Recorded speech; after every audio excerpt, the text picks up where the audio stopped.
बिस्मिल्लाहिर्रहमानिर्रहीम। अस्सलाम वालेकुम। मैं हूँ आयशा और वेलकम करती हूँ आपको आयशा की किचन में। आज मैं लाई हूँ एक मज़ेदार से स्नैक्स की रेसिपी, जिसे आप बनाकर अपनी शाम की चाय को एंजॉय कर सकते हैं, या फिर आप अपने बच्चों को लंच बॉक्स में भी बनाकर दे सकते हैं। फटाफट से बन जाने वाले ये टेस्टी से और मज़ेदार से और यूनिक से स्नैक्स बनाकर आप अपने मेहमानों को भी इम्प्रेस कर सकते हैं। कोई भी छोटी पोटी पार्टी हो, उस पर भी आप ये मज़ेदार से स्नैक्स बनाकर रेडी कर सकते हैं। तो चलते हैं अपनी किचन में और आज के ये मज़ेदार से स्नैक्स की रेसिपी को बनाना स्टार्ट कर लेते हैं। बिस्मिल्लाह करते हैं। तो इस मज़ेदार से और टेस्टी से स्नैक्स बनाने के लिए सबसे पहले तो हम इसकी डो तैयार कर लेंगे। उसके लिए यहाँ पर मुझे चाहिए 3 अदद मीडियम साइज़ के आलू। अच्छा, आलूओं को हमने अच्छे तरीके से बॉईल कर लेना है और बॉईल करने के बाद छील लेना है। अब ये ज़्यादा ठंडे आलू नहीं हैं, हल्के फुल्के से ये गर्म है, इतने गर्म है कि हमारा हाथ सह सकता है। अब यहाँ पर मैंने मैशर की मदद से इनको मैश कर लेना है और इतना मैश करना है कि इनमें से कोई भी गुठली वगैरह बाकी ना हो। इसमें डालूंगी मैं हाफ़ टेबल स्पून नमक, या आप अपने टेस्ट के मुताबिक नमक डाल लें, और इसमें डालूंगी मेल्ट किया हुआ मक्खन। 2 टेबल स्पून ही इसमें शामिल कर दें और इसके बाद हमने इसको अच्छे से मिक्स कर लेना है। मिक्सिंग अच्छे से कर लें, अगर कोई गुठली वगैरह है तो इसी स्टेज पर ही रिमूव हो जाए। और मिक्स करने के बाद हमने इसमें शामिल करना है बारीक कटा हुआ हरा धनिया शामिल कर दें, और उसके बाद फिर से इसको अच्छे से मिक्स कर लें। और इसके बाद मैं इसमें शामिल करूँगी 1 कप छना हुआ मैदा है मेरे पास, ये शामिल कर दें और इसको फिर से अच्छे से मिक्स कर लें। मिक्सिंग चम्मच से कर लें या फिर हाथ की मदद से हमने इसकी एक डो तैयार कर लेनी है। डो ना ही ज़्यादा सख्त होनी चाहिए और ना ही ज़्यादा नरम होनी चाहिए। डो तैयार करते वक्त इस बात का भी ख्याल रखें कि अगर आपको पानी की ज़रूरत महसूस हो तभी आपने सिर्फ़ और सिर्फ पानी का छींटा लगाना है, वरना अगर पानी की ज़रूरत महसूस ना हो तो आपने एज़ इट इज़ इसकी डो तैयार कर लेनी है। बहुत ही जल्दी हो जाएगी। और डो तैयार करने के बाद हमने इसको तकरीबन 15 मिनट के लिए रेस्ट पर छोड़ देना है, इसको रख देना है। अगर आप देखें कि गर्मी ज़्यादा है और काउंटर पर गर्मी ज़्यादा होने के बायस ये पतली हो जाएगी डो, तो आपने इसको क्या करना है, ढाँप कर इसको फ्रिज में रख देना है। और जब तक डो को रेस्ट आता है तब तक हम मज़ेदार सा इसका चटपटा सा फिलिंग तैयार कर लेते हैं, जिसके लिए पैन में मैंने 2 टेबलस्पून कुकिंग ऑयल शामिल किया है और साथ में ही मैं इसमें चिकन का कीमा शामिल कर रही हूँ। आप चाहें तो इसमें मटन या फिर बीफ का कीमा भी यूज़ कर सकते हैं।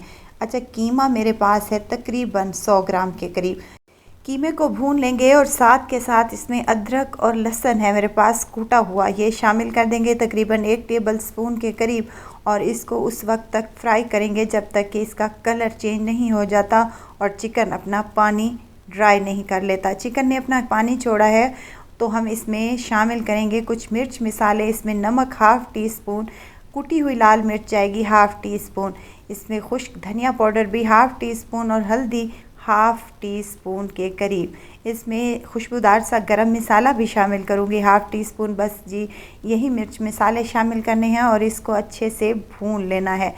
पानी खुश्क हो जाए तो हमने इसमें एक मीडियम साइज़ का प्याज रफली सा चॉप करके डाल लें, और चॉप की हुई शिमला मिर्च है मेरे पास, और चॉप की हुई टमाटर है मेरे पास, और 2 से 3 अदद हरी मिर्चें भी मैंने इसमें शामिल कर दी थी। आप चाहें तो बच्चों के लिए बना रहे हैं तो मिर्चों को स्किप भी कर सकते हैं।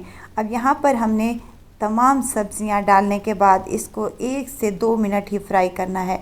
सब्ज़ियों का कच्चापन जाना चाहिए, इनका क्रंच बाकी रहना चाहिए। तो हमने इसमें ढेर सारा हरा धनिया शामिल कर लेना है और फ्लेम को ऑफ़ करने के बाद हमने इस मज़ेदार सी और चटपटी सी फीलिंग को ठंडा होने के लिए रूम टेम्परेचर पर आने देना है।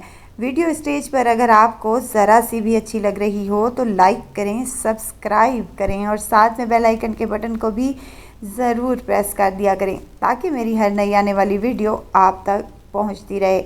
अब इसको मैंने एक बाउल में कन्वर्ट कर लिया है। ये जब तक ठंडी होती है तब तक हम अपनी डो की तरफ आते हैं।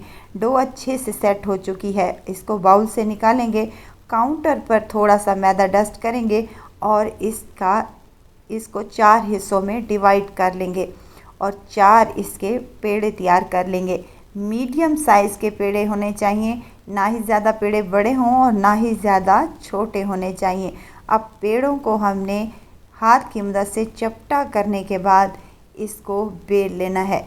बेलना इस तरीके से है कि ये रोटी जो है वो ना ही ज़्यादा पतली होनी चाहिए और ना ही ज़्यादा मोटी होनी चाहिए। एक रोटी को बेल कर मैंने साइड पर रख दिया है और दूसरी रोटी को बेलने लगी हूँ। अब रोटियां हमारी यहाँ पर बेल चुकी हैं, तो मैंने क्या करना है कि इसको हमने 4 हिस्सों में डिवाइड कर लेना है। 4 हिस्सों में डिवाइड करने के बाद हर हिस्से में हमने 2-2 टेबल स्पून भर कर ये मज़ेदार सी और चटपटा सा कीमा रख देना है। और कीमा रखने के बाद हमने इस पर क्या करना है कि हमने इसमें थोड़ा सा पानी लगा लेना है साइडों पर, ताकि ये अच्छे से चिपक जाए। और दूसरी रोटी को हमने इसके ऊपर डाल देना है और रोटी डालने के बाद हमने इसके किनारों को अच्छे से सील कर लेना है, ताकि हमारी फ्राई करते वक्त ये स्नैक्स की फीलिंग बाहर ना आए। और ये देखें, फोक की मदद से मैं इसके किनारे अच्छे से सील कर रही हूँ। एक तो डिज़ाइन भी क्रिएट हो जाएगा और दूसरा इसके किनारे भी सील हो जाएंगे। अब जो 4 हिस्सों में हमने डिवाइड किया था और हल्का हल्का सा पानी लगाया था, तो हाथ की मदद से इसको प्रेस करते हुए हमने दबा लेना है। पिज़्ज़ा कटर की मदद से हमने इसको 4 हिस्सों में डिवाइड कर लेना है। अगर आपके पास पिज़्ज़ा कटर नहीं है तो आप ये काम छुरी की मदद से भी कर सकते हैं। 4 हिस्सों में डिवाइड करने के बाद हमने इनको फ्राई कर लेना है। ऑयल पहले ही मैंने गरम करने के लिए रख दिया था। मीडियम हाई फ्लेम पर हमने इसको फ्राई करना है, ज़्यादा हाई फ्लेम नहीं करनी, वरना ये ऊपर से जल जाएंगे और अंदर तक नहीं पकेंगे। 2 से 3 मिनट या फिर कलर आने तक, जब देखें कि नीचे से कलर आना हल्का हल्का स्टार्ट हो चुका है, तो इसकी साइड को चेंज कर लेंगे और दूसरी साइड भी इसकी गोल्डन फ्राई होने तक हम पका लेंगे। तो ये देखें, मज़ेदार से और टेस्टी से हमारे स्नैक्स बनकर तैयार हो चुके हैं। अब शाम की चाय हो या फिर आपको हल्की फुल्की भूख हो, तो आप ये मज़ेदार से और टेस्टी से स्नैक्स बनाकर तैयार कर सकते हैं। बच्चों के लंच बॉक्स में भी दे सकते हैं या फिर आप अपने मेहमानों को भी इम्प्रेस कर सकते हैं। बहुत ही टेस्टी, बहुत ही मज़ेदार और बहुत ही यूनिक किस्म के ये स्नैक्स बनकर तैयार हो चुके हैं। आलू और चिकन तो हर घर पर ही मौजूद होता है, और अगर आपके घर में आलू और चिकन पड़ा है तो आपने क्या करना है, फटाफट से जाकर ये रेसिपी बनानी है और अपनी चाय को ख़ास बनाना है और अपने घर वालों को इम्प्रेस करना है। तो ये रेसिपी ज़रूर ट्राई कीजिएगा और दुआओं में मुझे ज़रूर याद रखिएगा। खुश रहें, खुशियाँ बाँटें, इजाज़त चाहती हूँ। फिर आऊँगी इंशाल्लाह एक नई और मज़ेदार सी चटपटी रेसिपी के साथ। आयशा को दीजिए इजाज़त। अपना बहुत सारा ख्याल रखिएगा, दुआओं में मुझे याद रखिएगा। अल्लाह हाफिज़।